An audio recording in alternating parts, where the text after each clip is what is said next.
क्यों गिर रहा है केपीआईटी का स्टॉक? इस बारे में हम एक छोटा सा डिस्कशन करने वाले हैं।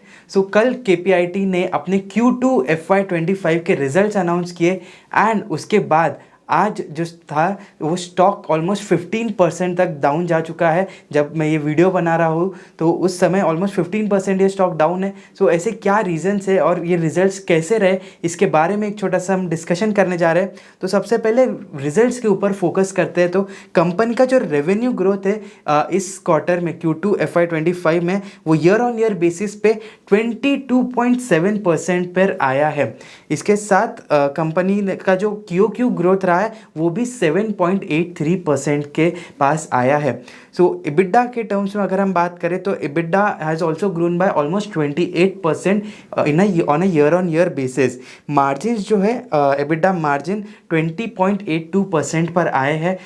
ये जो मार्जिन है ईयर ऑन ईयर बेसिस पर इंक्रीज होते हुए दिखे ऑलमोस्ट 82 बेसिस पॉइंट से, लेकिन क्वार्टर ऑन क्वार्टर बेसिस यहाँ पे 29 बेसिस पॉइंट्स का डिक्लाइन देखने को मिल रहा है। अगर हम सीसी टर्म्स की बात करें, कांस्टेंट करेंसी के टर्म्स में अगर बात करें तो revenue growth was 20.3% on a year on year basis, और वही हम QOQ बेसिस पे बात करें तो 4.7% का QOQ ग्रोथ यहाँ पे हमें कंपनी ने यहाँ पे डिस्प्ले किया है। गाइडेड रेंज की अगर हम बात करें तो कंपनी के मैनेजमेंट ने ऑलरेडी फुल ईयर का गाइडेंस दिया था 18 to 22% का कांस्टेंट करेंसी रेवेन्यू ग्रोथ। इसी रेंज में कंपनी के रिजल्ट्स आए हैं। मार्जिन्स भी जो है वो almost similar to the guided levels पे ही रही है। जो भी चीज़ें एक्चुअली हुई है इन Q2 FY25, it is more और less very similar to what the management has already guided.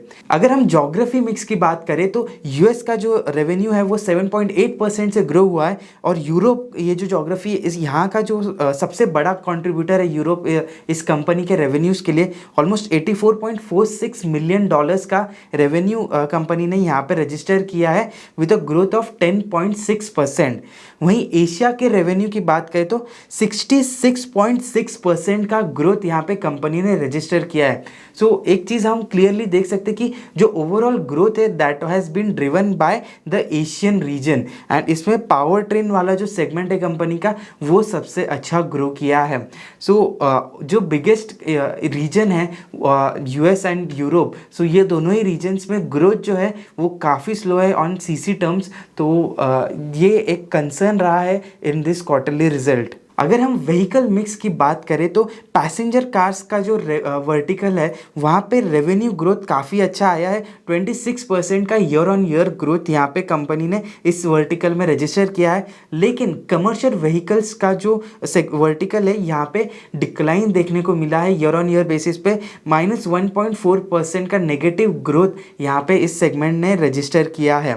Management का ये कहना था उनके अर्निंग्स कॉल में कि जो कमर्शियल व्हीकल्स वाला सेगमेंट है दैट इज़ जो ओवरऑल कमर्शियल व्हीकल्स में ही एक स्लो डाउन देखने को मिला है, and recovery are possible by the end of FY25।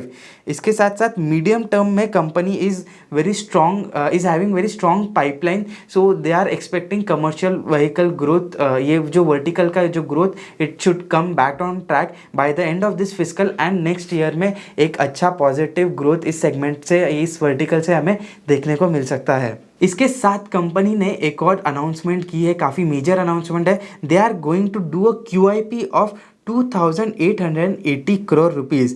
इससे कंपनी का 6% का डाइल्यूशन हो सकता है मैनेजमेंट का।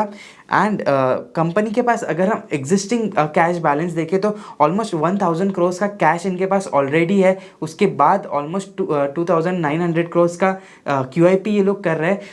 स्ट्रैटेजिक एक्विजिशंस पे फोकस रहेगा ऐसा मैनेजमेंट ने कहा है, and that is why they want to strengthen their balance sheet. Management की कमेंट्री में कुछ और भी पॉइंट्स यहाँ पे हमें हाईलाइट करने जैसे लग रहा है। सबसे पहले मैनेजमेंट ने ये भी बताया कि जो नियर टर्म डिमांड है नेक्स्ट 3-4 मंथ्स में, वहाँ पे थोड़े से कंसर्न्स देखने को मिल रहे हैं।